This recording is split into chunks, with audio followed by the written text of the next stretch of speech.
제가 여기를 왔습니다만 뭘 모르고 왔습니다. 여기 이렇게 많은 분들이 와 계신 거라는 것도 제가 알았겠어요. 근데 뭐 우리가 다 합의한 바가 있어요. 뭐 이 세상 알고 온 게 아닙니다. 모르고 왔어요. 그러니까 말하자면 던져진 자지.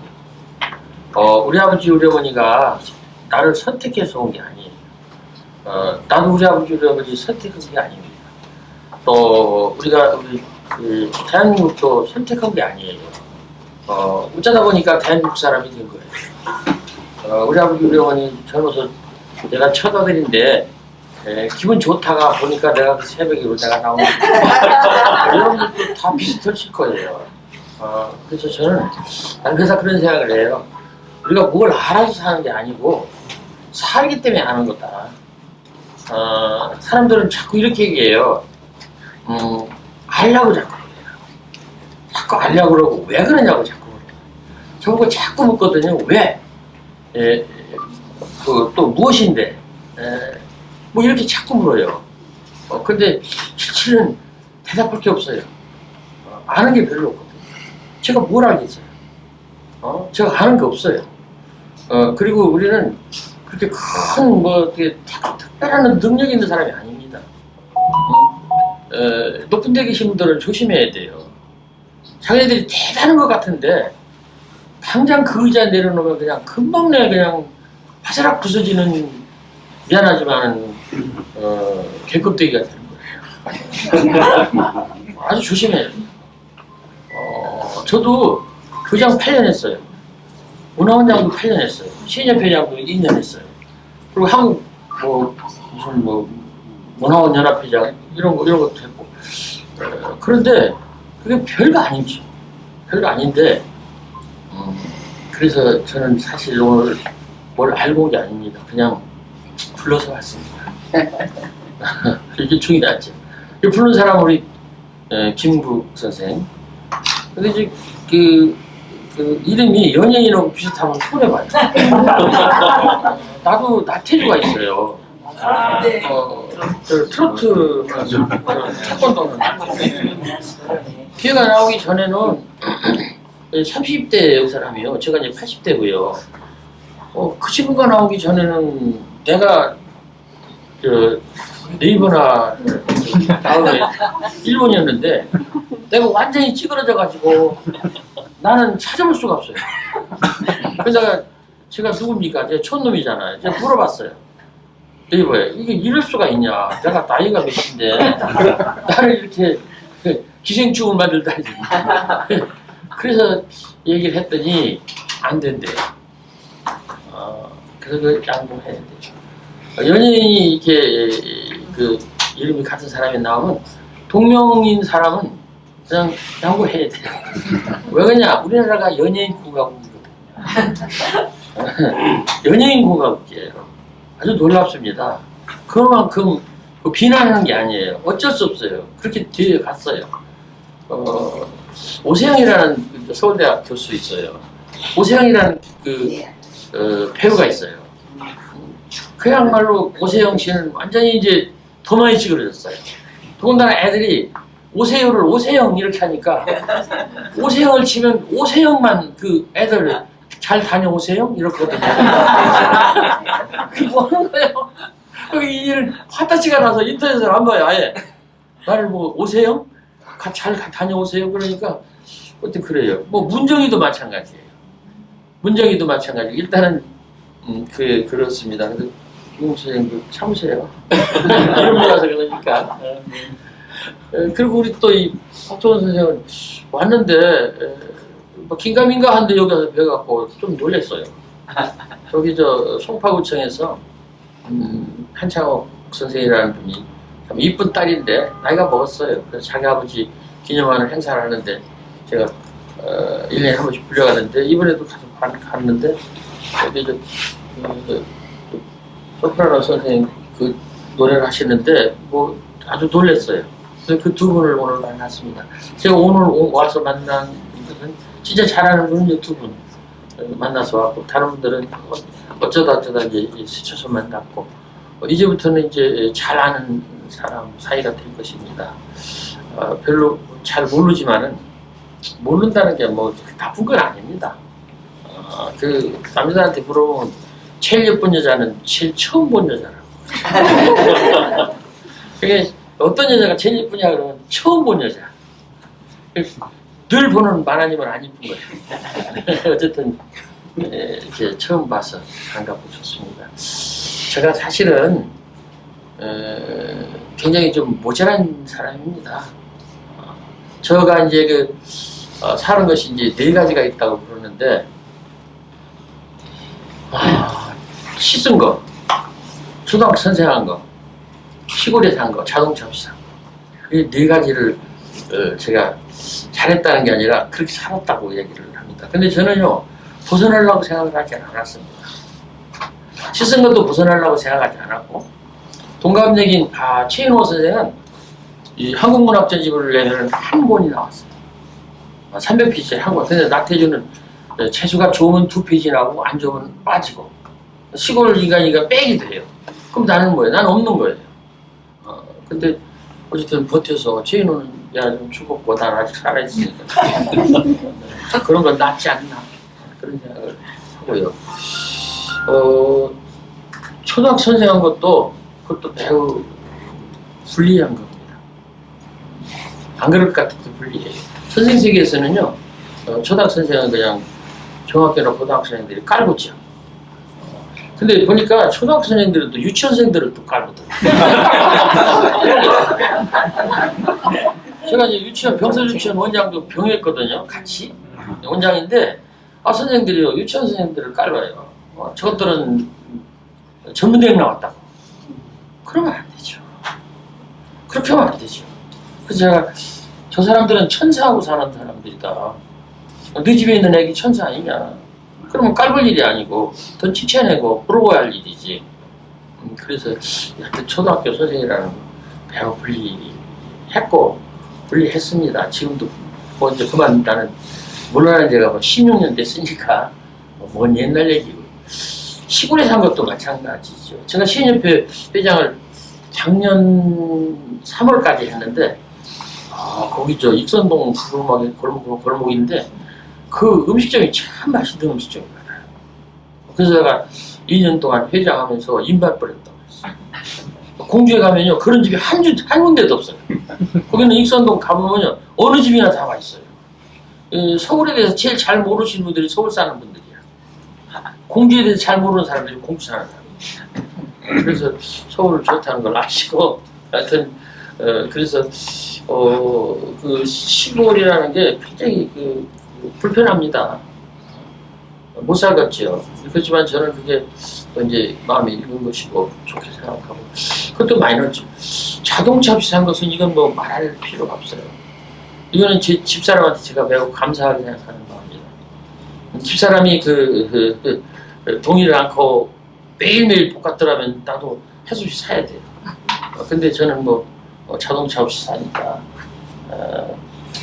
좀 미안하고 좀 불편하고, 근데 난 그게 좋아요. 제가 이름이 낙집이라서 나 좀 태워주세요. 태워주는 사람이 많아서 내가 하는 소리예요. 진짜는 아니고요. 초등학교 선생할 때 애들이 날 보고, 어느 날인가 날 보고 뒤에 태우고 주더라고요. 어느 날은 요 녀석들이, 옛날에 그래서 지금 애들은 안 합니다. 나보고 생선 그래서 무슨 소리가 했더니 선생을 뒤집어서 생선 생선이래요. 생선이면 되었어요? 어쨌든 근데 그런 녀석들이 어느 날은 또 날 보고서 나 좀 태워줘 하고서 숨더라고요. 그게 뭔 소리가 했더니 내 이름을 부르는 거예요. 나 좀 태워주세요. 그래서 됐다. 내가 그렇게 살아야 되겠다. 나 좀 태워주세요. 그러니까 여기도 제가 지금 좀 불안하긴 한데 태워준다는 사람이 있어요. 안 태워주면 택시라도 태워주겠죠. 택시값이 좀 올라가요?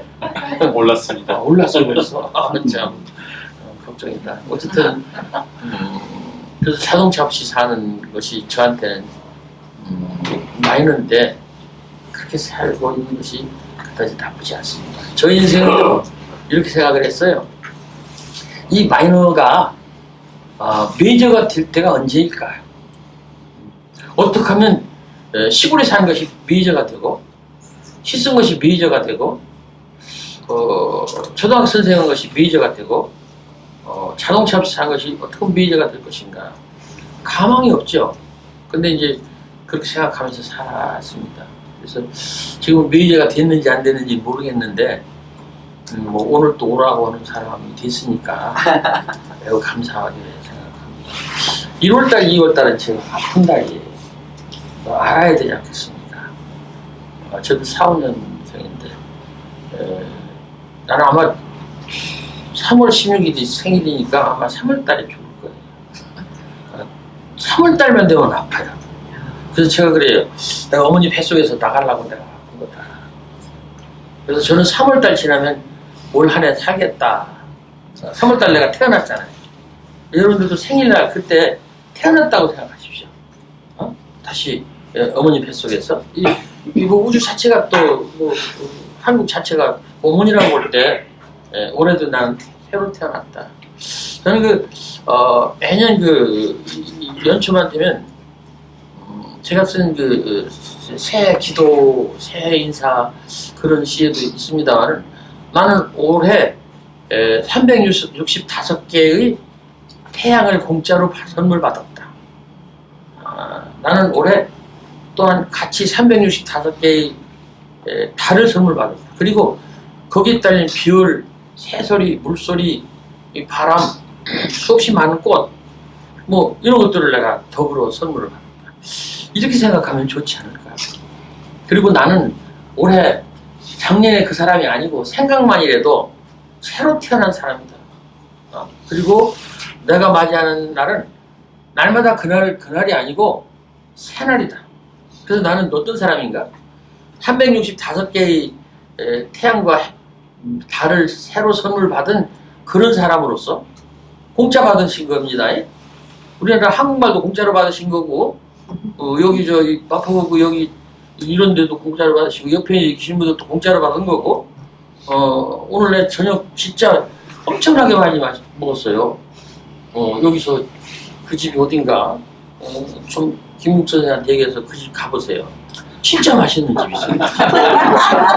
내가 알고 갔겠어요?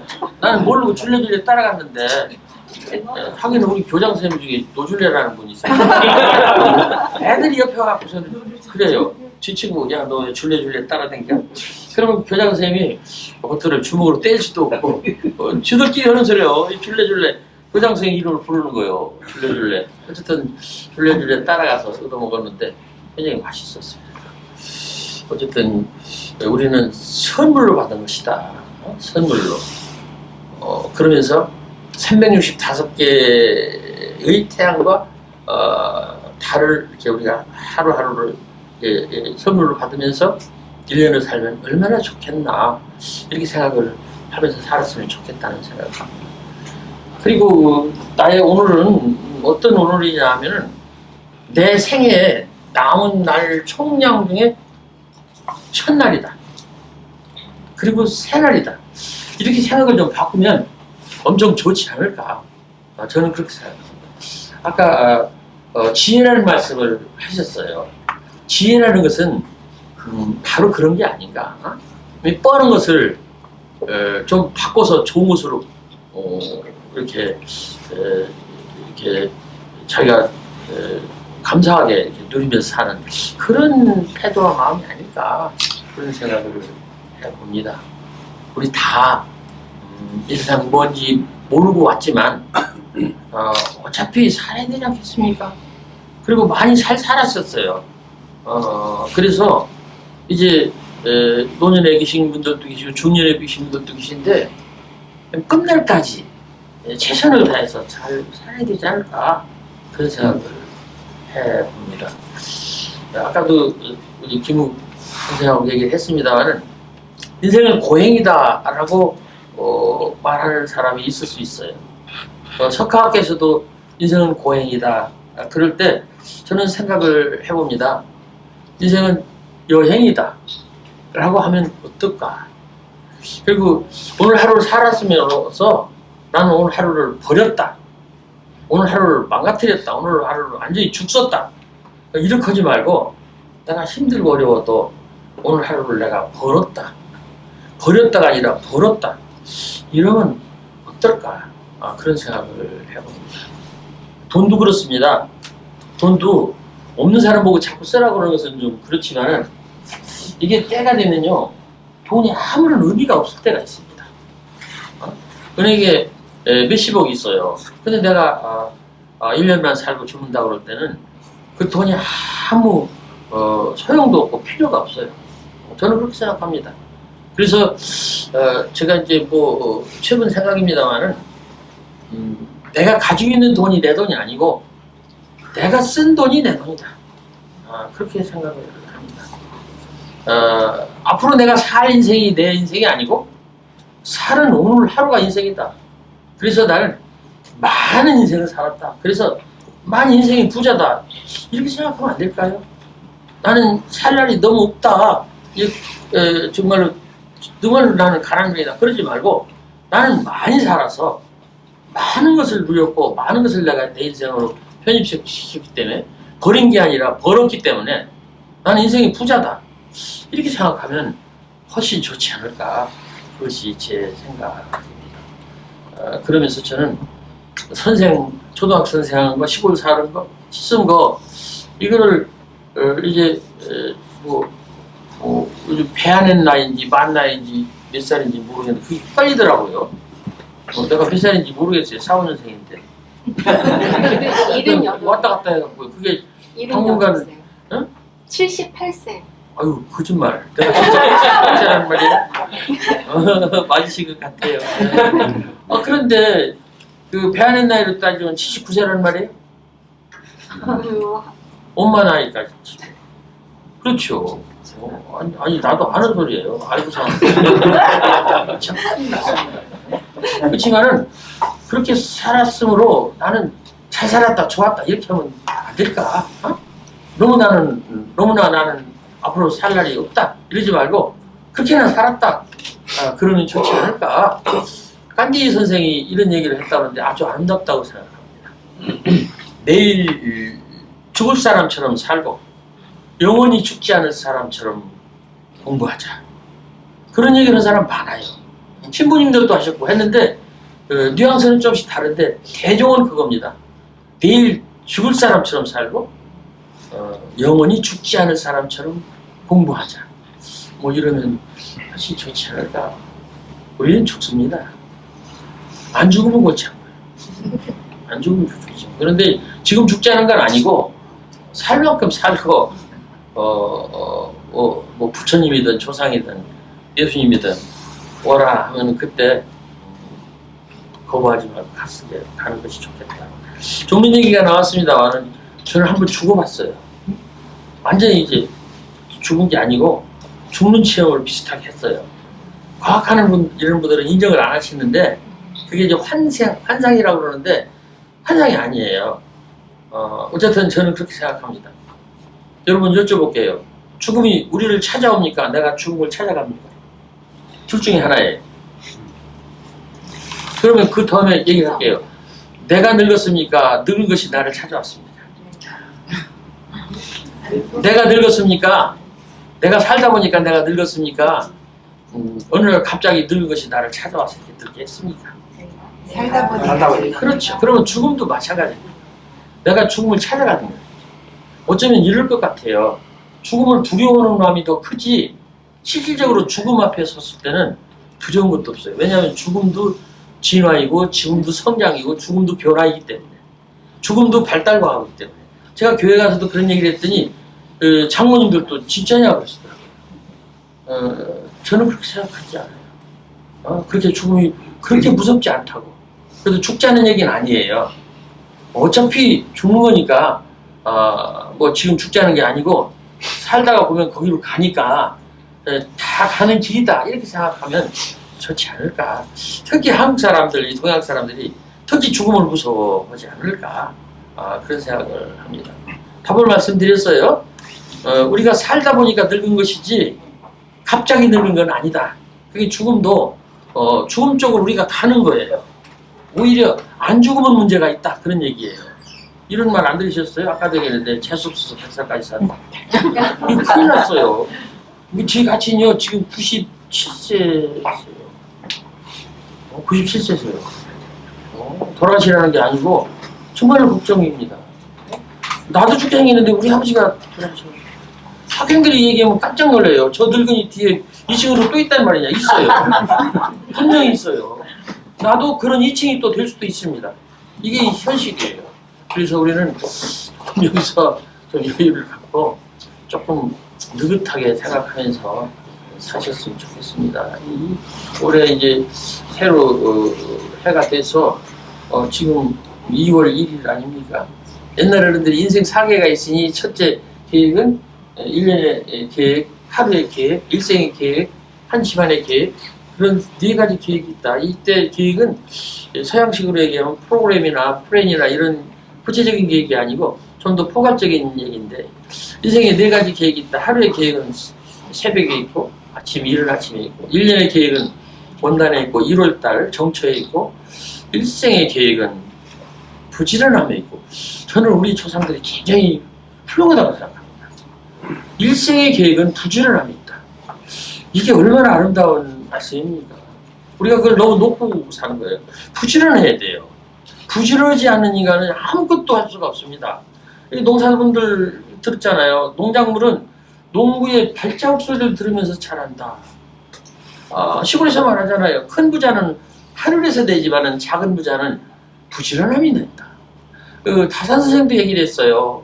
젊은이에게 말한다. 아침에 일찍 일어나라. 부지런함을 얘기하는 거예요. 기록하기를 좋아하라. 차를 마시기를 좋아하라. 이 3가지를 말씀하셨잖아요. 정영규 선생님께서 아침에 일찍 일어나라. 갈매기 조나단이라는 그 동화에도 있잖아요. 아침에 일찍 일어나고 높이 뜨는 새가 뭐 멀리 본다. 그렇죠? 그렇죠. 아침에 일찍 일어나는 새가 먹이를 먹는 거예요. 다른 새들 다 먹고 간다면 없는 거예요. 먹이 없는 거예요. 그렇죠? 부지런함은 작은 부자를 만들 수 있다 이거예요. 거기다 이제 운이 닿으면 하늘이 낸 큰 부자가 될 수 있고 이런 말씀을 우리가 좀 잊지 말고 살아야 되겠다. 이게 바로 뭐 지식이 아니고 지혜가 아닌가 그런 생각을 합니다. 그리고 한 집안의 계획은 화목함입니다. 그래서 우리가 이 화목해야 돼요. 저는요 작은 사람이지만 우리 시골에서 우리 같이 일하는 많은 사람들이 있어요. 딱 사람을 평가하는데 딱 하나 제일 앞에 내세우겠습니다. 화목하지 않은 인간은 내가 들여서 쓰질 않습니다. 그냥 1대1로 쓰지 어떤 집단이나 어떤 모임의 어떤 리더를 시키지 않아요. 큰 것도 아니에요. 무슨 조그마한 문학 회장 같은 것도 그 사람이 화목한가, 주변 사람들하고 잘 지내는가, 불화하고 불목하고 그러면요 절대로 쓰면 안 됩니다. 어떻게 생각하십니까? 가화만사성이 거기서 나온 거예요. 아주 흔한 얘기죠. 여러분 흔한 게 제일 좋다는 것을 아셔야 돼요. 상식적인 것이 제일 좋다는 것입니다. 시도요 어렵게 쓰고 길게 쓰고 복잡하게 쓰고 그러면 누가 그 시집 읽겠어요. 나태주 참 허접한 시를 쓴다고 시인들이 평론가들이 얘기를 해요. 자세히 봐야 예쁘다 오래 봐야 사랑스럽다 너부터 그게 시냐? 사람들이 관심 갖고 있지 않았어요. 서울시에서 그렇게 시인들만 해서 수지타산이 맞겠어요? 안 맞죠? 시인은 서민이 아닙니다. 인도에 그 까비르라고 하는 사람이 있어요.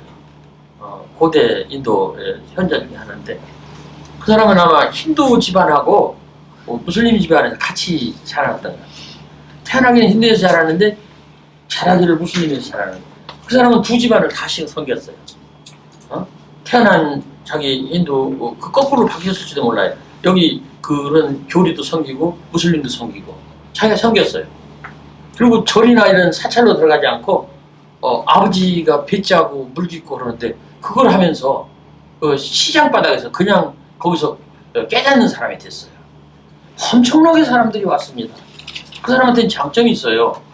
절로 들어가지 않았기 때문에 그냥 편한 그런 사람은 그냥 허접해요. 그런데 그 사람이 얘기를 하면 다른 사람들이 뭘 얻습니까?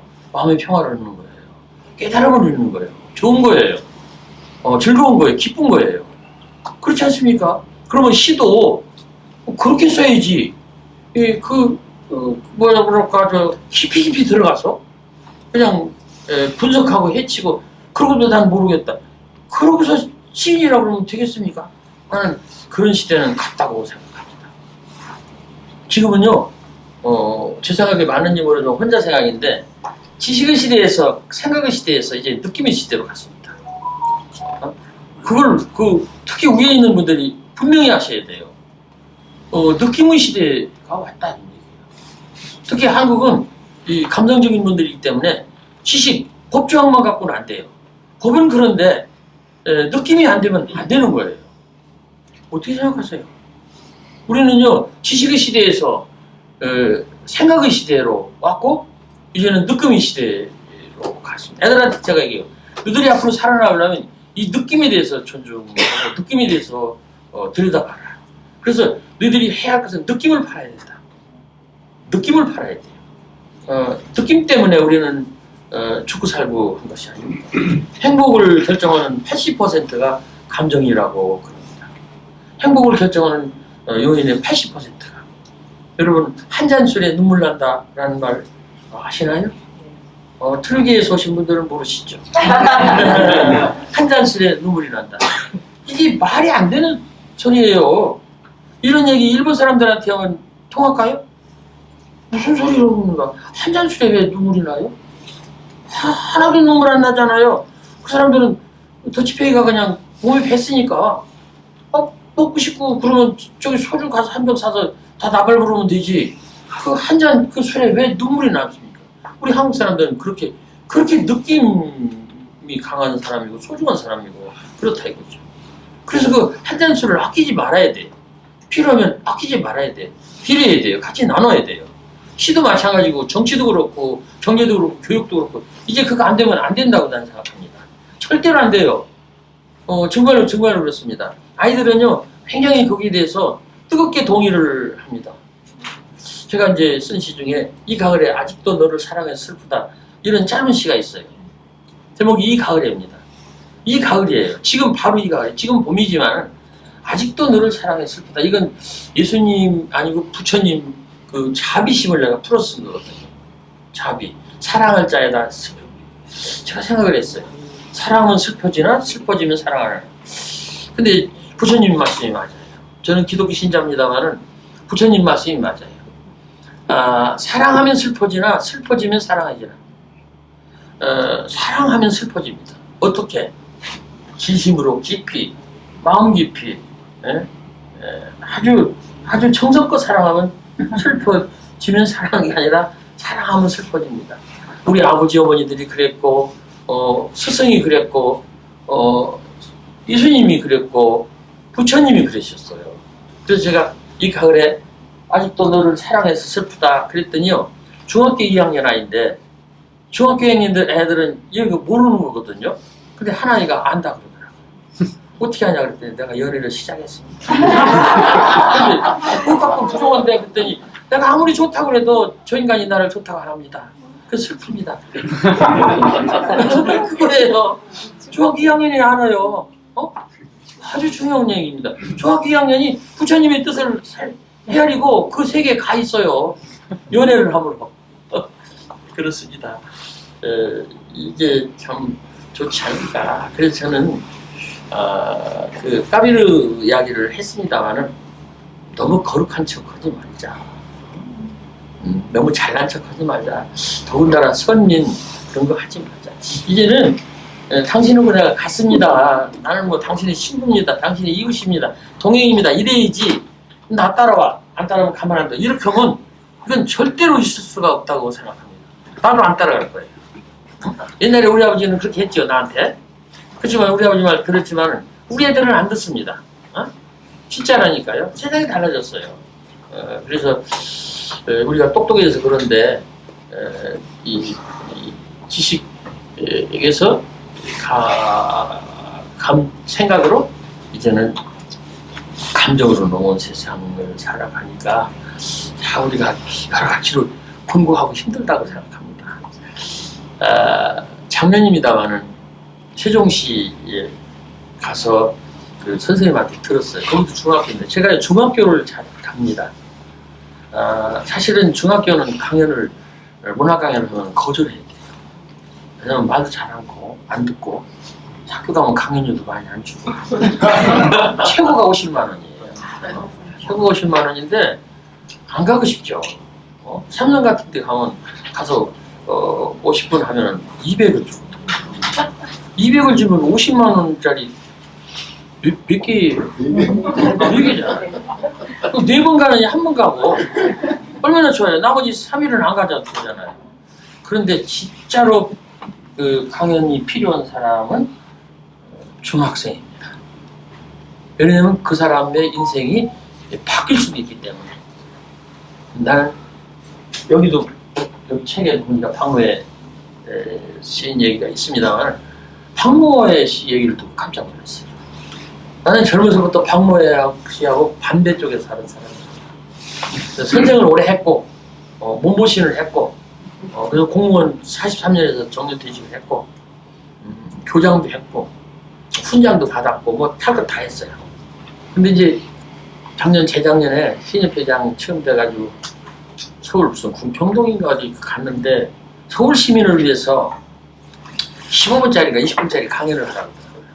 그래서 그걸 해서 서울시 채널을 이렇게 보여줘서 서울시 시민들이 이제 집에만 틀어박혀 있으면서 이제 많이 이제 힘들어하는 분들에게 뭔가 좀 좋은 그 소통을 좀 주고 싶다고 그래서 전국도 하락해서 갔었어요. 그래서 강연을 하는데 먼저 본 사람이 있어서 기다리고 있는데 그 옆에 이렇게 나와서 보니까 그 박모의 씨가 전시회를 하는 데가 있더라고요.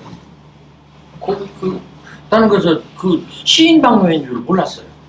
저도 사람만이 희망이다, 뭐 노동의 새벽, 뭐 이런 거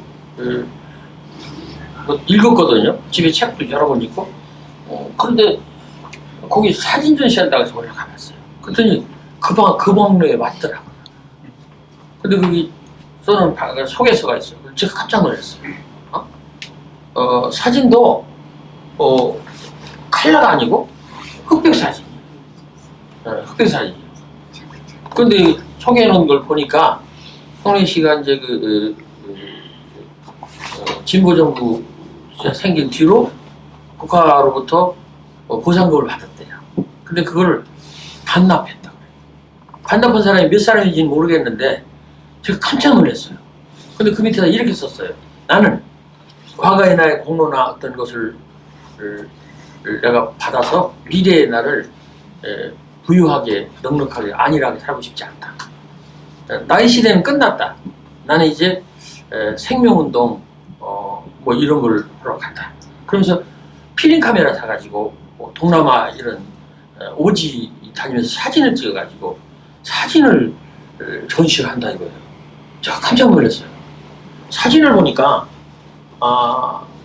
우리가 어렸을 때 봤던 그런 풍경들이 그냥 시들게 정말로 가슴이 철렁 내려앉는 내 몸이 가서 돌아오지 않는 그런 그림들이 많더라고요. 그래서 제가 거기서 제가 이번에 올해 난 책이 50번째 책인데 51권 책에다 그 사람 박모회라고 내가 시를 써서 넣었어요. 거기서 쓴 얘기를 내가 일부 써서 넣은 건데 이랬습니다. 산을 넘어서 또 산, 강을 건너서 또 강, 끝끝내 만나야 할 사람 박모회 바로 그 사람. 저는 깜짝 놀랐어요. 그걸 써주고서 내가 오면서 박모회가 이랬구나.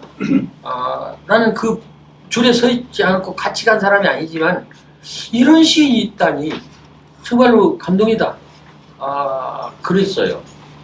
그런데 이제 그걸 내가 명함 주기를 내가 좋아하잖아요. 내가 그래서 교장을 했다잖아요. 교장은 명함부터 주는 거예요. 세일맨은 아니지만. 그래서 거기다 명함을 놓고 왔는데 저한테 집단 메일이 오는 거예요. 요즘도 옵니다. 박모회 씨한테. 나라가 망하는 길. 섬뜩하지요. 나라가 망하는 길. 1. 젊은이가 고개 숙이면 나라가 망합니다. 2. 군인이 나약해지면 나라가 망합니다. 3. 지성이 오만해지면 따라가고 합니다. 4. 정치가 부패하면 따라가고 합니다. 5. 언론이 거짓을 말하면 따라가고 합니다. 제 얘기가 아니에요. 황무의 씨 얘기입니다. 제가 가슴이 깜짝 찰렁 안 되는 저 더 내려앉았어요. 요즘도 무슨 메일이 계속 와요. 저 하늘을 보아 걷는 독서 그런 400페이지 500짜리 책 있지 않습니까? 제가 여기 전에 교보 갔다 왔어요. 교보 서점에 갔다 왔어요. 그 베스트셀러 매대에 황무의 저 하늘을 보아 그게 올라와 있더라고요. 내게 또 올라와 있기는 있었습니다만 우선 올라와 있더라고요. 정말로 놀라운 권고입니다. 경고입니다. 하나인들 우리에게 해당이 안 되는 게 있을까 싶지 않아요. 다시 말씀드릴게요. 별로 기분 좋은 건 아닌데 젊은이가 고개 숙이면 그 다음은 똑같아요. 나라가 망하고 군인이 나라지면 나라가 지성이 오만해지면 나라가 정치가 부패해지면 언론이 거짓을 말합니다. 저는 다른 사람은 아니지만 지성인까지는 아니지만 지성이 오만해지면 나라가 망합니다. 여기에 해당이 되지 않을까 해서 중학교에서 오는 강연을 거절하지 않기로 했습니다. 50만 원 주니까 안 가겠다. 맞아요. 세금 얼마 떼는지 아십니까? 4%. 얼마요? 아이고 무슨 소리예요. 48% 뗍니다.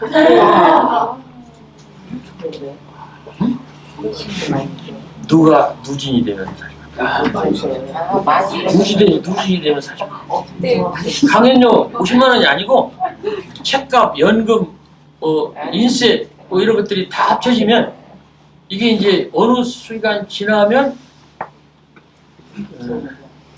48%는 4개 중에 2개예요. 그것만 끝나는 게 아닙니다. 연금이 제가 380만 원, 90만 원인데 50%대예요. 그것도 몇 년을 두고 띱니다. 그리고 보험료가 450만 원. 제가 연금이 얼마나겠어요? 360이죠. 그럼 보험료가 450이죠. 그럼 비뜯어서 저희 집은 구체적으로 얼마냐? 유퀴즈에서도 내가 얘기했지만 8천만 원. 우리 집사람 제발 나가서 하지 말라고. 니 때문에 집값 더 내려간다. 1억 됐대. 1억 됐다고 그러는데 세금이요? 내가 국세청 고발하려고 했어. 왜 미쳤냐? 50만 원 받았는데 25만 원대 가면 난 뭐 어떻게 차비 안 써요? 차비? 그러면 나는 10만 원, 15만 원밖에 안 남는 거예요. 학교에서는 50만 원 줬지만 그렇잖아요. 근데 그거도 관계없이 가야 된다. 가야 된다. 왜 그러냐면 그 애들이 있기 때문에 내가 있는 거예요. 사인도 하지요. 저는 글씨가 졸필입니다만은 끝까지는 저는 그냥 시를 적어주고 제 이름도 써주고 원하는 문장을 써주고 그렇게 하고 싶습니다. 학교 같은 데 가면 나중에 사인을 못하고 불꽃문학과로 보내라. 그래서 이제 박스로 와요. 지금도 몇 박스가 왔나? 100권 와 있어요. 100권 또 센터사에서 또 50권이 또 온다고 했어요. 그래서 150권을 해야 돼. 150권. 그리고 내가 또 정정하는 책 300권 있어요. 그러면 150권 더하기 300권이니까 450권을 내가 사야 돼. 손가락이 엄청 아파요. 어쨌든 그래도 이것도 내가 하고 싶어서 하는 거니까 안 아프다고는 말할 수 없지만 해야 되는 게 아닌가. 저는 그렇게 해서 세상이 달라졌어요. 세상이 달라졌어요.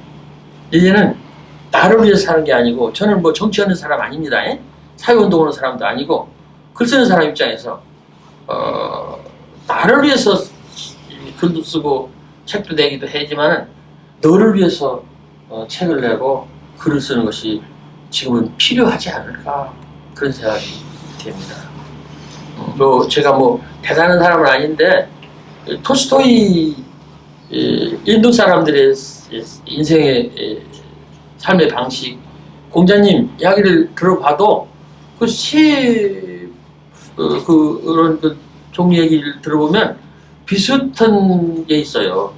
50살을 분기점으로 해서 그 전과 그 다음은 대체로 달리 살아야 된다는 아르마리가 있습니다. 공자님께서는 50이 7,000명이라고 그랬는데 1,000명을 알면서 이제부터는 좀 허둥지둥 살지 말고 좀 빤듯하게 살아라, 그런 얘기입니다. 50이 7,000명이라는 것은 사실 1,000명을 알기는 어려워요. 그리고 인도 분들은 25살까지 성장 학습기, 50살까지 가주기, 집안에서 가정 이루고 아기들 낳고 살림살면서 사는 기간, 그리고 75세까지 살림기, 산속에 들어가서 수도하는 기간, 그리고 75세 넘으면 방랑기, 그때는 죽어도 괜찮은 나이, 이렇게 25년을 분절로 산다고 그래요. 그때 그 집안에서 살다가 자기 생을 어느 정도 집안에 살다가 떠나는 나이가 50입니다.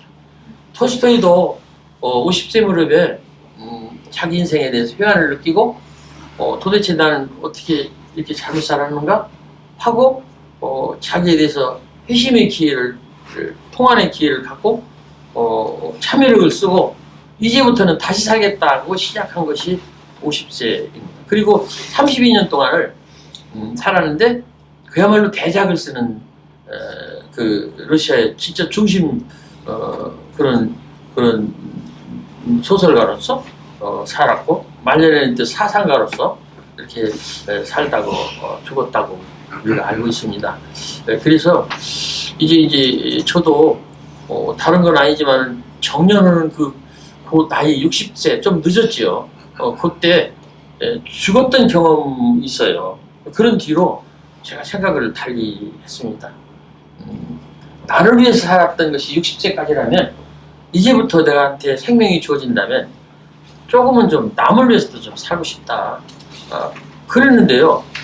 놀라운 거는 그 뒤부터 세상에서 저한테 대해주는 대접이 달라졌어요. 구체적으로 더 말씀드리면 그 뒤부터 책이 팔리기 시작했다는 얘기입니다. 그거 진짜 놀라운 얘기예요.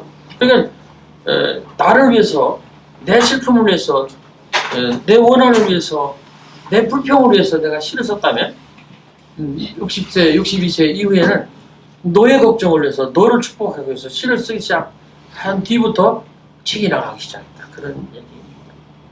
멀리서 빈다. 어딘가 내가 모르는 곳에 보이지 않는 꽃처럼 웃고 있는 너 한 사람으로 하여 세상은 다시 한번 눈부신 아침이 되고 어딘가 네가 모르는 곳에 보이지 않는 풀잎처럼 숨쉬고 있는 나 한 사람으로 하여 세상은 다시 한번 고요한 저녁이 온다. 가을이다. 부디 아프지 마라. 이게 제가 쓴 멀리서 빈다라고 하는 시인데 병원에서 퇴원하고 쓴 시입니다. 나를 위해서 기도하고 힘들어하고 심지어는 국밥 내주고 간 사람들, 그런 사람들, 또 간호해줄 사람들, 의사 선생님들, 이런 사람들 모두를 생각하니까 참 끝없이 고맙고 감사하고 그런 생각이 들었어요. 비로소 들었던 거예요. 나의 원한, 나의 불평, 내가 화나는 거 나를 왜 대접 안 하지? 그러는데 지금까지 받은 대접이 훌륭하고 감사하다. 그리고 내가 거기서 확 넘어져 버렸어야 되는데 누군가가 나를 집어서 나를 건져주고 일으켜주고 그리고 내가 진짜로 패덕하고 나쁜 인간이었는데 그 순간 눈 감아주지 않았을까요? 내가 침 뱉고 갔는데도 보고서도 모른 척하고 그냥 지나가준 정말로 좋은 사람들이 있지 않았을까요? 그런 얘기입니다. 그래서 이제부터 좀 생각을 바꾸자. 그렇게 생각을 했더니 좋아지기 시작했습니다. 매우 감사하게 생각하고 고맙게 생각합니다. 우리 인생도 이렇게 생각을 바꾸면 조금 좋아지지 않을까 싶습니다. 청초예요. 오늘 사실 아까도 좀 얘기했습니다만 1월달은 제가 아픈 날입니다. 알아야 돼요, 저도요. 그리고 쉬어야 되고, 그리고 특히 책을 써야 되는 날입니다. 여러분, 글 쓰는 사람들의 본분이 무엇입니까? 책 쓰는 거예요. 글 쓰는 거예요. 제가 시인협회 회장을 하면서 보니까, 야, 이것도 이거 어디 있다가요? 정말로 이것만 있는 그런 사람들 너무너무 많다. 그러니까 문인인데 전직 문인이야. 그런 사람들이 다 높은 데에 가 있더라고. 높은 데는 얘기 안 할게요. 저기 나가서 말썽부릴까 봐서. 옛날에 글을 썼는데 지금 글 전혀 안 쓰는 사람 누구라고 생각합니까? 퇴직 문인, 전직 문인이죠. 그런데 그 사람들이 더 큰 소리 쳐요. 글 쓰세요. 글을 써야 돼요. 그렇잖아요. 글 쓰지 않는 인간이 무슨 시인이에요. 그 문인이에요. 글 써야죠. 그래서 저는 1월달, 2월달 앓는 날이고 쉬는 날이고 글 써야 되는 날. 지금도 책을 쓰고 있습니다. 올해 또 꼭 써내야 되는 책이 있어서 쓰고 있는데 그래도 오늘 이렇게 오라고 하니까 왔습니다. 감사하게 생각하고 다른 사람도 아니고 김국 선생님 오라고 하는데 내년에 또 그 송파구청에서 또 만날 텐데 오늘 진짜 감사했습니다. 여러분 부디 올 한 해 잘 사시고 절대로 인생 잘못 왔다 이런 생각 하시지 말고 그리고 이번 생은 글렀다 다음 생에 살자 그런 생각 하시지 말고 남은 인생 빠듯빠듯 잘 사시기 바랍니다. 여러분 새로 킨 커다란 많이 이렇게 새로 킨 커다란 키가 큰 촛불이 꺼집니까? 잘 꺼집니까? 밑에 조그만 촛불이 잘 꺼집니까? 키가 큰 거. 큰 것이 잘 꺼집니다.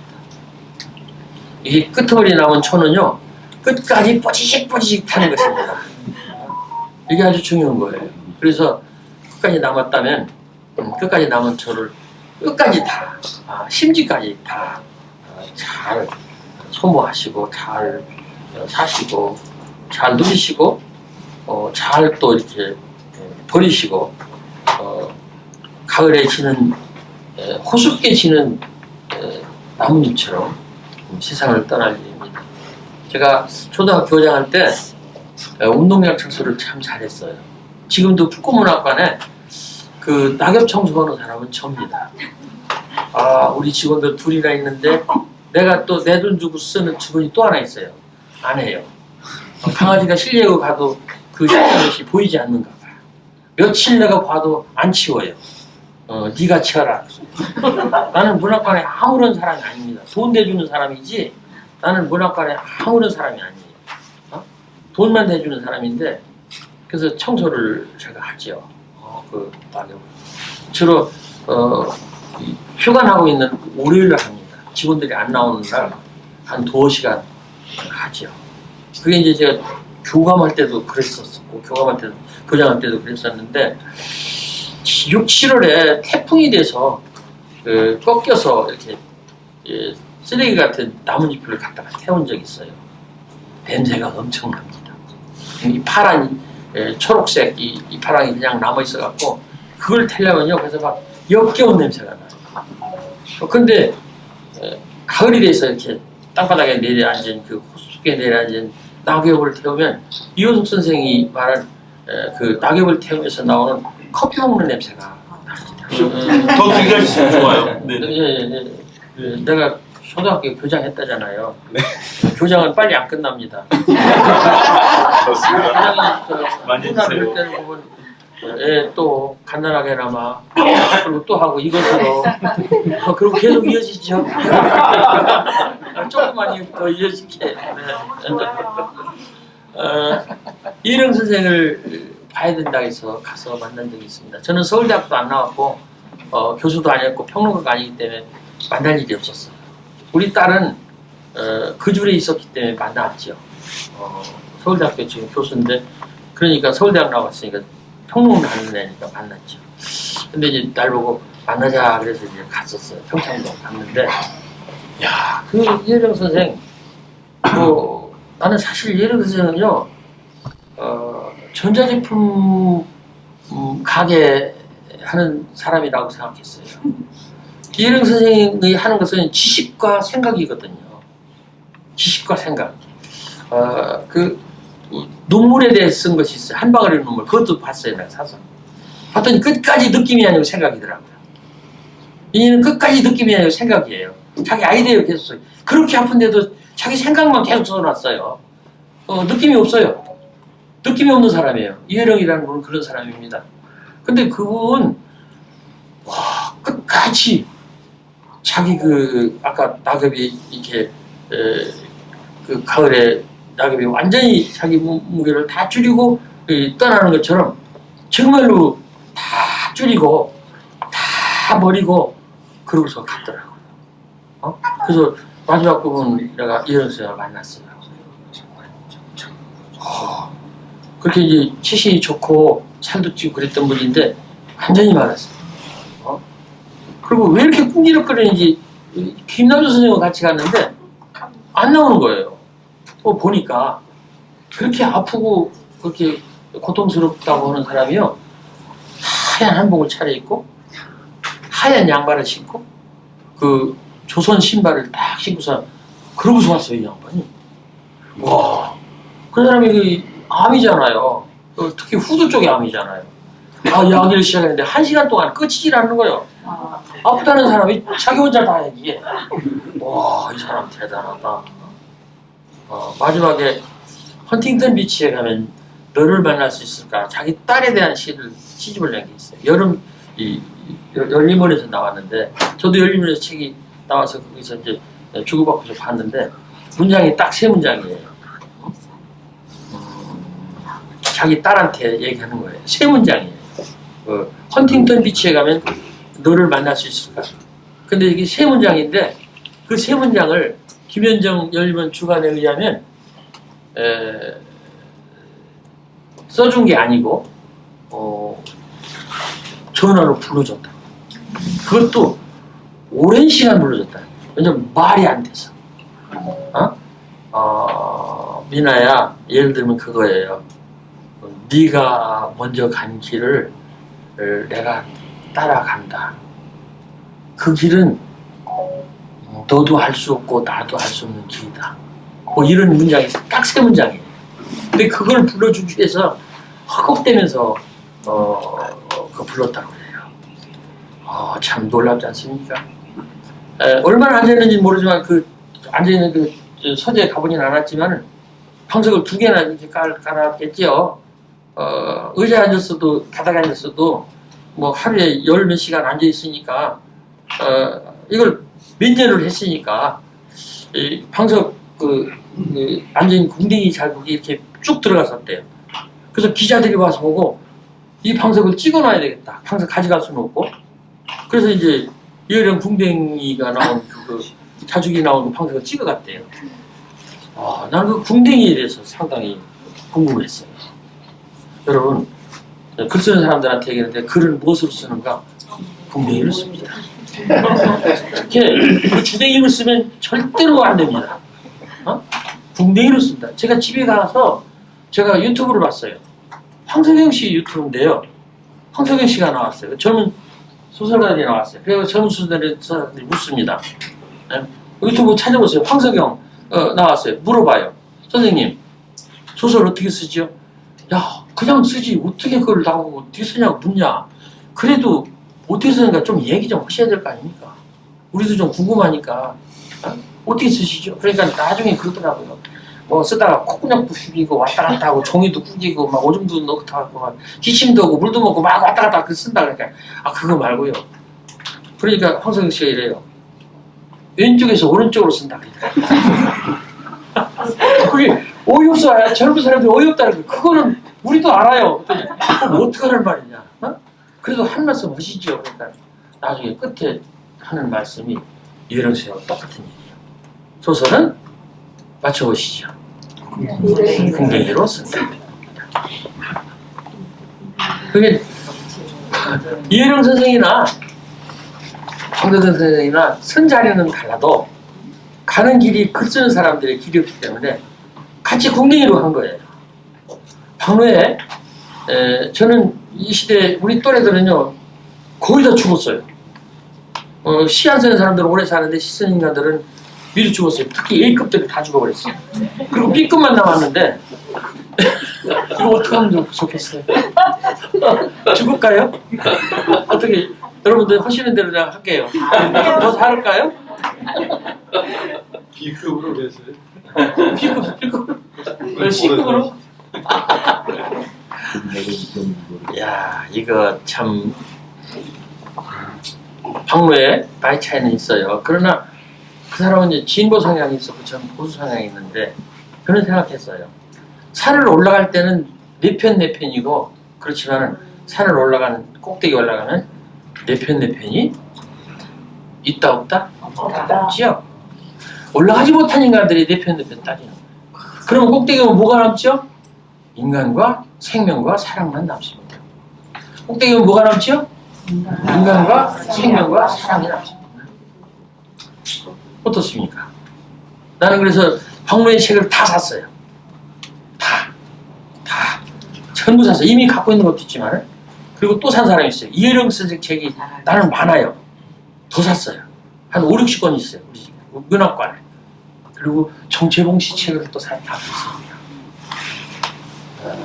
그리고 죽은 다음에 내 책 불리려라 했던 법정 스님 것도 내가 다 갖고 있고요. 그래서 저는 그렇게 생각하고 그냥 삽니다.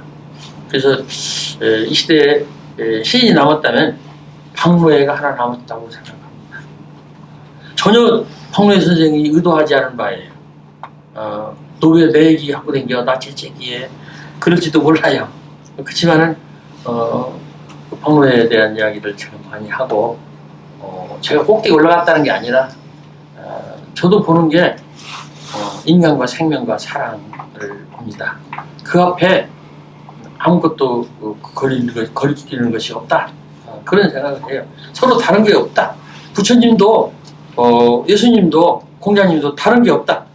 여러분 부처님이 말씀하신 게 자비입니다. 사랑하고 슬퍼한다예요. 예수님이 말씀하신 것은 긍휼이에요. 불쌍하게 여기는 거예요. 사랑이 아니에요.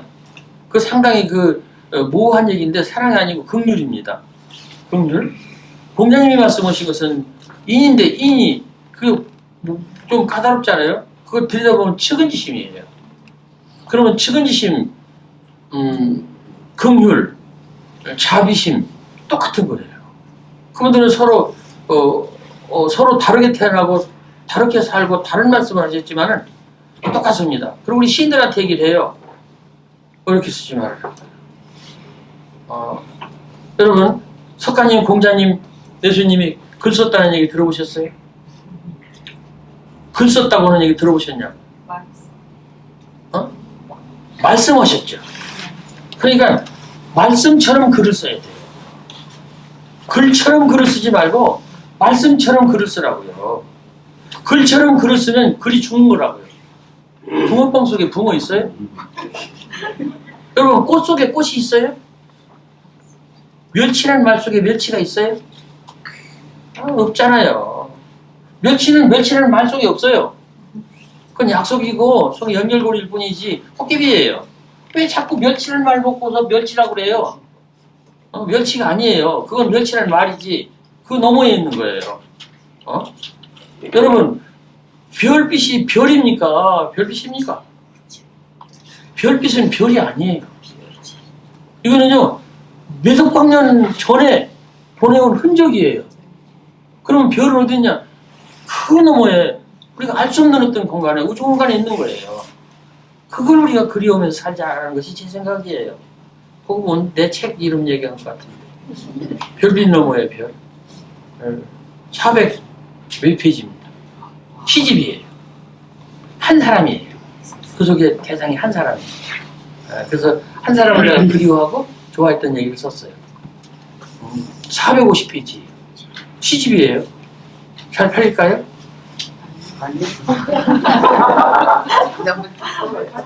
잘 팔립니다. 잘 팔립니다. 왜냐면 두꺼우니까요. 두꺼우니까 잘 팔려요. 마지막으로요. 트루에 트리키 얘기를 좀만 할게요. 편하게 들지는 모르지만 제가 운이 좋아서 그 알제리에서 나태주 씨를 아는 사람을 만났어요. 그것도 25살 먹은 처녀를 만났어요. 그래서 내가 그 이름이 샤이라, 이쁘기도 하고, 내가 거기 갔는데 팬클럽 강연을 갔는데 현장에서 나를 알아보더라고요. 그 나를 만나기 위해서 왔어요. 근데 한국말도 하고 한글도 알아요. 그래서 내가 데리고 왔어요. 내가 돈 다 대서 그때 데리고 온 게 아니라 나중에 초청해서 왔어요. 나 남자잖아요. 25살 먹은 여자잖아요. 내가 데리고 왔어요. 근데 이게 우리 직원 하나 있는데 한동일이라고 돈이 맞았어요. 일본 남자는 난데 한동일 남자하고 돈이 맞아가지고 제가 3번 왔어. 그리고 이제 이 한동일이도 이번에 갔다 왔어요. 중간에 코로나 때문에 못 갔어요. 그래서 이제 견우직녀 오작교인데 내가 참 잘못한 것 같아. 걔를 불러오지 말았어요. 어쨌든 그런 일이 있었고 알제리의 샤이가 근데 트리키의 라라라는 사람이 있어요. 라라. 트리키시 라라. 참 놀랍네요. 터키 말로 트리키의 말로 나태주 씨를 번역하다 하겠다고는 30대 초반에 청춘이 있었어요. 그거 보내봐라. 근데 제법 잘 트리키의 말은 내가 모르고 내시를 보는데 잘 골랐어요. 그래서 좋다. 그래서 이제 얘기를 했는데 그게 번역원에서 채택이 안 됐어요. 2번이나 채택이 안 됐어요.